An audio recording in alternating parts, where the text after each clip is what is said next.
Hi friends!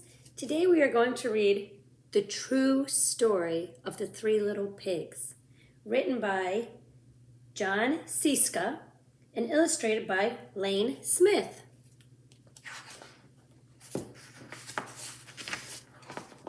The True Story of the Three Little Pigs.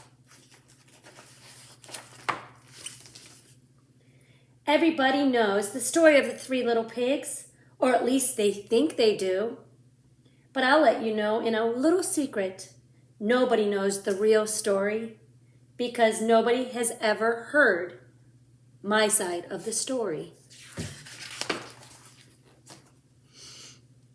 I'm the wolf, Alexander T. Wolf. You can call me Al. I don't know how this whole big bad wolf thing got started, but it's all wrong. Maybe it's because of our diet.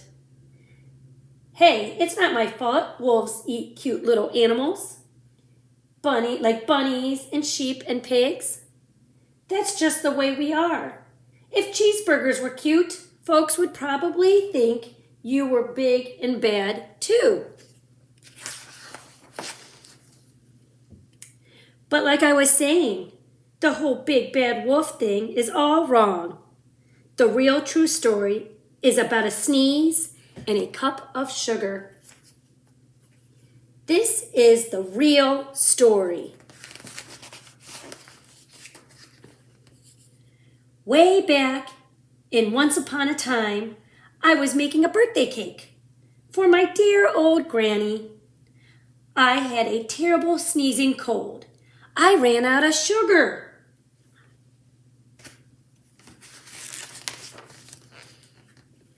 So I walked down the street to ask my neighbor for a cup of sugar. Now this neighbor was a pig, and he wasn't too bright either. He had built his whole house out of straw. Can you believe it? I mean, who in their right mind would build a house out of straw? So of course, the minute I knocked on the door, it fell right in. I didn't want to just walk into somebody else's house. So I called, little pig, are you in? No answer. I was just about to go home without the cup of sugar for my dear old granny's birthday cake. That's when my nose started to itch. I felt a sneeze coming on. Well, I huffed and I snuffed. And I sneezed a great sneeze. And you know what? That whole darn straw house fell down. And right in the middle of the pile of straw was the first little pig, dead as a doornail. He had been home the whole time. It seemed like a shame to leave a perfectly good ham dinner lying there in the straw. So I ate it up. Think of it as a big cheeseburger just lying there. I was feeling a little better, but I still did not have a cup of sugar, so I went to the next neighbor's house. This neighbor was the first little pig's brother. He was a little smarter, but not much. He had built his house out of sticks. I rang the door on the stick house. Nobody answered. I called. Mr. Pig, are you in? He yelled back, Go away, wolf. You can't come in. I'm shaving the hairs of my chinny chin. I had just grabbed the doorknob when I felt another sneeze coming on. I huffed and I snuffed. I tried to cover my mouth, but I sneezed a great sneeze. Oh no, I wonder what's going to happen.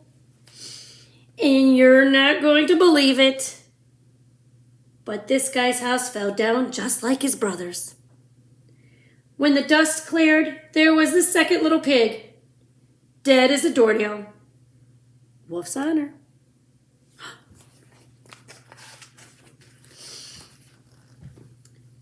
Now, you know, food will spoil if you just leave it out in the open. So I did the only thing there was to do. I had dinner again. Think of it as a second helping. I was getting awfully full, but my cold was feeling a little better, and I still didn't have that cup of sugar for my dear old Granny's birthday cake. So I went to the next house. This guy was the first and the second little pig's brother. He must have been the brains of the family. He had built his house out of bricks. I knocked on the brick house. No answer. I called, Mr. Pig, are you in? And do you know what that rude little porker answered? Get out of here! Woof! Don't bother me again!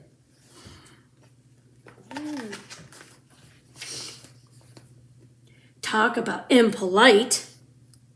He probably had a whole sack full of sugar.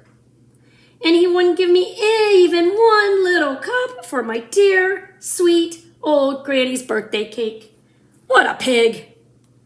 I was just about to go home and maybe make a nice birthday card instead of a cake when I felt my cold coming on. I huffed, and I snuffed, and I sneezed once again. Then the third little pig yelled, and your old Granny can sit on a pin. What? Now, I'm usually a pretty calm fellow.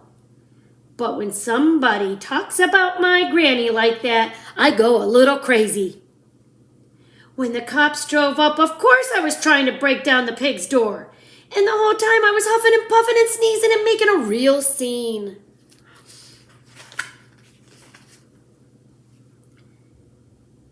The rest, as they say, is history. It says Big Bad Wolf.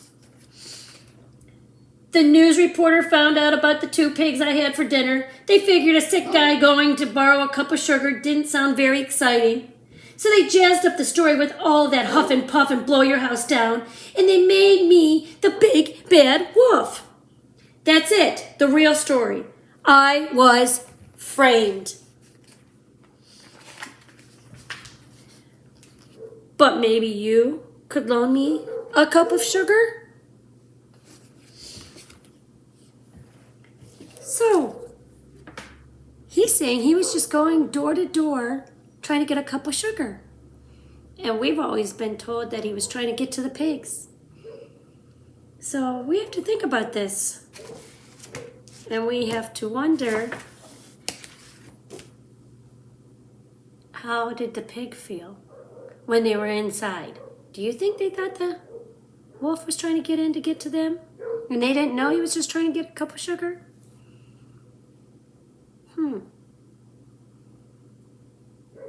And do you think if the 3 little pigs had not built homes to live in, where would they have lived? And they all 3 built 3 different homes. But where else could they have lived?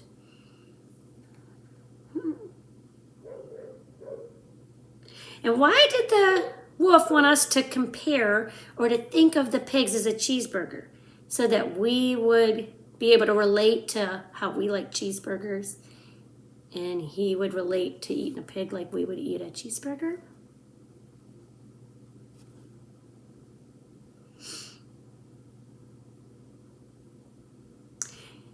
And I wonder if the first 2 pigs really died when the wolf blew their home down. Do you think they were just trying to hide under the straw and sticks, and it just happened to fall on them? Well, you think about those questions, and maybe when I get to talk to you, maybe during our Zoom meeting, we can talk about this. Thanks, friends, and have a good day.